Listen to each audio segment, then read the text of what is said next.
ଜଗନ୍ନାଥ ସାଙ୍ଗମାନେ ଆପଣଙ୍କର ବି long video 2ରୁ 3ଟି କି 4ଟି ହେଇଯାଉଛି କି?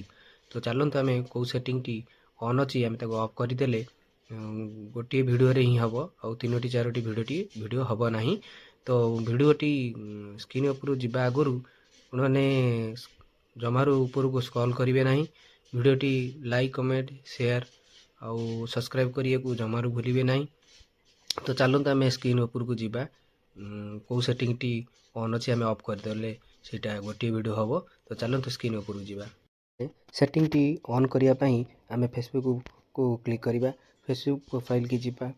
ପ୍ରୋଫାଇଲ୍କି ଗଲା ପରେ ଏଇଠି ମୋର ୱିକଲି ଚ୍ୟାଲେଞ୍ଜ ପୂରଣ ହେଇନି, ତ ମୁଁ ସେଠି ମୁଁ କ୍ଲିକ୍ କରିବି। କ୍ଲିକ୍ କଲା ପରେ ମୋତେ ଏଇଠି ଭିଡ଼ିଓ ଆଉ ଫଟୋ ପାଇଁ ଆଡ଼୍ ଦେବ। ତ ଏଇଠି ମୁଁ ଗୋଟେ ଲଙ୍ଗ୍ ଭିଡ଼ିଓ ନେଇଯାଉଛି। ଲଙ୍ଗ୍ ଭିଡ଼ିଓ ନେଲା ପରେ ଏଇଠି ଟାଇଟଲ୍ରେ ମୁଁ ଯେକୌଣସି ବି କିଛି ଲେଖିଦେଲି। ତ ଲେଖିଲା ପରେ ମୁଁ ନେକ୍ସଟ୍ କରିବି। ନେକ୍ସଟ୍ କଲା ପରେ ଏଇଠି ଦେଖିବେ ଆପଣଙ୍କୁ ଶୋ କରୁଥିବ create A playlist from your reel.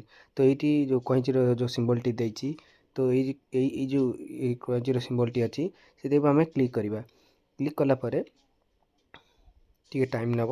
ଖୋଲିଲା ପରେ ଆପଣମାନଙ୍କର ଏଇଭଳି ଶୋ କରିବ। ଏଇଭଳି ସ୍ଲୋ କଲା ପରେ ଏଇଠି ଯେଉଁ 3ଟି ଇଏ ପାଇଁ ଦେଇଛି ଏଠି ଆମେ ଅଫ୍ କରିଦେବା। ଏଇଠି ଅଫ୍ କରିଦେଲା ପରେ ଏଇଠି ସେଭ୍ କଲା ପରେ ଆପଣଙ୍କର ଯେଉଁ ଲଙ୍ଗ୍ ଭିଡ଼ିଓଟି ଅଛି ଏଇଠି ପୋଷ୍ଟ କଲେ ଲଙ୍ଗ୍ ଭିଡ଼ିଓ ହିଁ ରହିବ, ଆଉ ଯେଉଁ 3ଟି 4ଟି ହେଉଥିଲା ଆଉ ହେବ ନାହିଁ।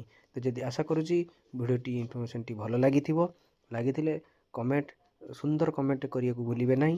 ଲାଇକ୍ ଆଉ ସେୟାର କରିବାକୁ ବିଲକୁଲ ବି ଭୁଲିବେ ନାହିଁ। ଜୟ ଜଗନ୍ନାଥ।